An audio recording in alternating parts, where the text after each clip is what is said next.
जय हिंद स्टूडेंट्स। आज का आपका टॉपिक है अक्षरों का महत्व।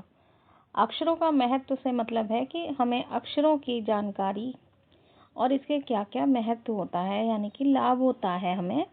तो अक्षरों के महत्व के बारे में हमें पता चलेगा इस चैप्टर के बारे में पढ़ने से।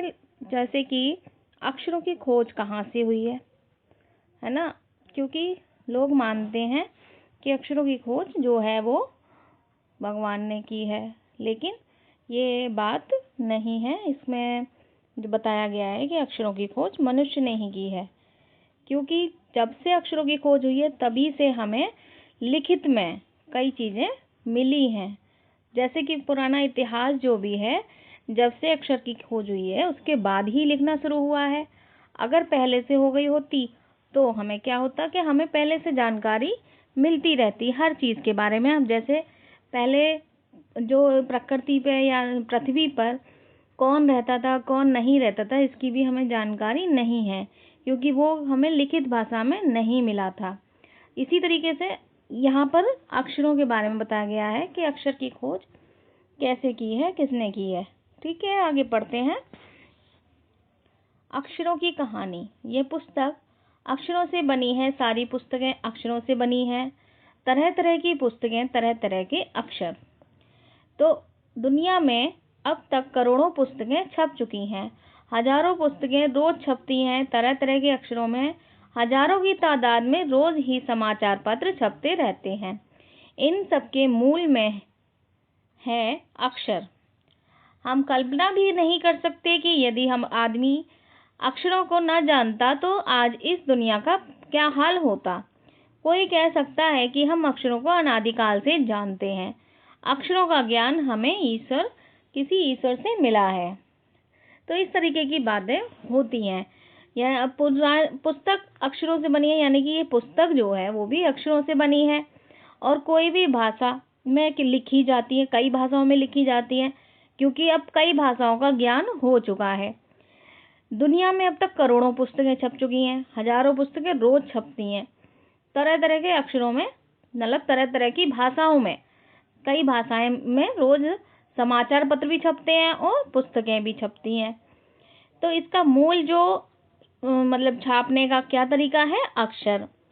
हम कल्पना नहीं कर सकते, हम ये सोच नहीं सकते हैं कि आदमी अक्षरों को न जानता तो आज इस दुनिया का क्या हाल होता। यानी कि इनके बारे में यदि नहीं जानता, पहले के लोग अपनी बातें लिख कर रख गए तो आज हम लोग उनको पढ़कर समझते हैं और उनका काम करते हैं। लेकिन अगर नहीं रखा होता तो क्या होता। पुराने जमाने के लोग सचमुच ही सोचते थे कि अक्षरों की खोज ईश्वर ने की है, पर आज हम जानते हैं कि अक्षरों की खोज किसी ईश्वर ने नहीं बल्कि स्वयं आदमी ने ही की है। अब तो हम यह भी जानते हैं कि किन अक्षरों की खोज किस देश में किस समय हुई। हमारी ये धरती लगभग 5 अरब साल पुरानी है। 2-3 अरब साल तक इस धरती पर किसी प्रकार के जीव जंतु नहीं थे। फिर करोड़ों साल तक केवल जानवरों और वनस्पतियों का ही इस धरती पर राज्य रहा। आदमी ने इस धरती पर कोई 5 लाख साल पहले जन्म लिया। धीरे धीरे उसका विकास हुआ। तो क्या बताया जा रहा है कि पहले के अक्षरों की खोज जो थी वो लोग ईश्वर को मानते थे, लेकिन वो किसने की है, आदमी ने खुद की है। अलग अलग देश में अलग अलग भाषाओं का ज्ञान जो है वो आदमी ने खुद ही ढूंढा है। लगभग 5 अरब साल पुरानी है हमारी ये धरती, लगभग 5 अरब साल पुरानी है। 2-3 अरब साल तक धरती पर किसी प्रकार के जीव जंतु नहीं थे, यानी कि यहाँ पे कोई जीव जंतु यानी कि प्राणी कोई नहीं रहता था। फिर करोड़ों साल तक केवल जानवरों और वनस्पतियों का ही इस धरती पर राज्य रहा। आदमी ने इस धरती पर कोई 5 लाख साल पहले जन्म लिया है। तो यहाँ बताया गया है कि वनस्पतियों का था जानवरों के बाद, और आदमी का केवल 5 लाख साल पहले हुआ है। तो धीरे धीरे इसका विकास हुआ है। कोई 10 साल पहले आदमी ने गांव को बसाना शुरू किया। वह खेती करने लगा। वह पत्थरों के औजार का इस्तेमाल करता था। फिर उसने तावे और कांसे के भी औजार बनाए। तो आपको पता है कि पहले के लोग जो थे वो जंगलों में ही रहते थे। उन्हें यही नहीं पता था कि घर किसे कहते हैं। लेकिन धीरे धीरे सबने थोड़ा थोड़ा विकास किया। पहले के आदमियों को खाना पकाना भी नहीं आता था, वो कच्चा ही खाते थे। लेकिन मतलब कि एक शक्ति जो होती है ईश्वर की, उसने सब कुछ सिखा दिया। धीरे धीरे सारी शिक्षा जो है वो भगवान ने आदमी को दी। भगवान ने आदमी को बुद्धि दी है, यही सबसे बड़ी शिक्षा है। और बुद्धि से इंसान बहुत सारे काम करता रहता है। प्रागैतिहासिक मानव ने सबसे पहले चित्रों के जरिए अपने भाव व्यक्त किए।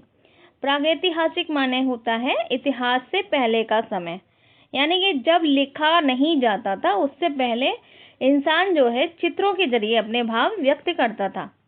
चित्र बना देते थे, जैसे पशुओं, पक्षियों, आदमियों के आदि के चित्र।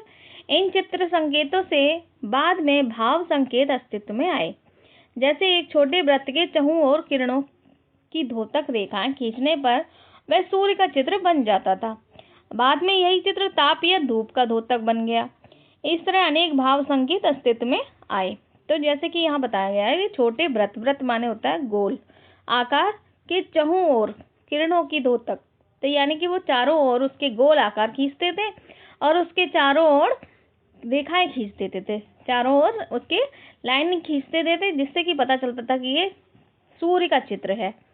फिर वो ताप माने क्या होता है, गर्मी, और धूप का धोतक बन गया था। तब जाकर काफी बाद में आदमी ने अक्षरों की खोज की। अक्षरों की खोज के सिलसिले को शुरू हुए मुश्किल से 6000 साल हुए हैं, केवल 6000 साल। तो आपने पता चला कि जो हम जब से व्यक्ति का जन्म हुआ है उसको 5 लाख साल हो गए हैं, है ना। और यहाँ 6000 साल बता रहे हैं। यहाँ पर ये बताया गया है कि फिर करोड़ों साल तक केवल जानवरों का, आदमी ने इस धरती पर कोई 5 लाख साल पहले जन्म लिया है। तो अक्षरों की खोज के साथ एक नए युग की शुरुआत हुई। आदमी अपने विचार और अपने हिसाब किताब को लिखकर रखने लगा। तब से मानव को सभ्य कहा जाने लगा। सभ्य यानी कि समझदार। आदमी ने जब से लिखना शुरू किया तब से इतिहास आरंभ हुआ। किसी भी कौम या देश का इतिहास तब से शुरू होता है जब से आदमी के लिखे हुए लेख मिलने लग जाते हैं। इस प्रकार इतिहास को शुरू हुए मुश्किल से 6000 साल हुए हैं। उसके पहले के काल को प्रागैतिहासिक काल यानी इतिहास के पहले का काल कहते हैं।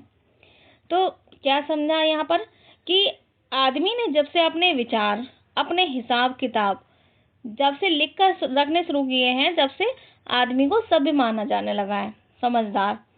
तो इससे पहले अगर नहीं लिखता था तो क्या होता था कि आदमी की अगर किसी भी मृत्यु हो जाती थी, उसका जो भी हिसाब किताब होता था वो उसके साथ ही खत्म हो जाता था।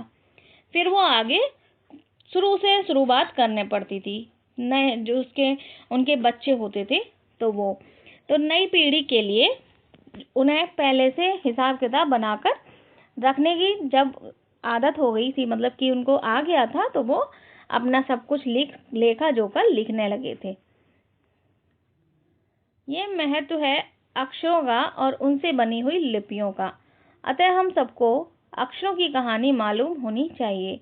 आज जिन अक्षरों को हम पढ़ते या लिखते हैं वे कब बनाए गए, कहाँ बनाए गए, किसने बनाई, ये जानना जरूरी है। तो आज हम देखते हैं कि यदि आदमी अक्षरों की खोज नहीं करता तो आज हम इतिहास को न जान पाते। हम यह न जान पाते कि पिछले कुछ हजार सालों में आदमी किस प्रकार रहता था, क्या क्या सोचता था, कौन कौन राजा हुए इत्यादि। अक्षरों की खोज मनुष्य की सबसे बड़ी खोज है। अक्षरों की खोज करने के बाद ही मनुष्य अपने विचारों को लिखकर रखने लगा। इस प्रकार एक पीढ़ी के ज्ञान का इस्तेमाल दूसरी पीढ़ी करने लगी। अक्षरों की खोज करने के बाद पिछले 6000 सालों में मानव जाति का तेजी से विकास हुआ। तो यहाँ अक्षरों की जो खोज है, अक्षरों का महत्व है, वो क्या है कि अगर अक्षरों की जानकारी नहीं होती, लोग जो है इनको अगर नहीं ढूंढते, अक्षरों को लिखना प्रारंभ नहीं करते, तो क्या होता कि आगे की पीढ़ी भी ऐसी ही रह जाती और किसी भी चीज़ का ज्ञान नहीं हो पाता। तो इंसान ने जितनी भी तरक्की की है वो अक्षरों के खोज के द्वारा ही की है और आगे भी कर रहा है। तो आप इसको अच्छे से पढ़ लेंगे और समझेंगे। Thank you.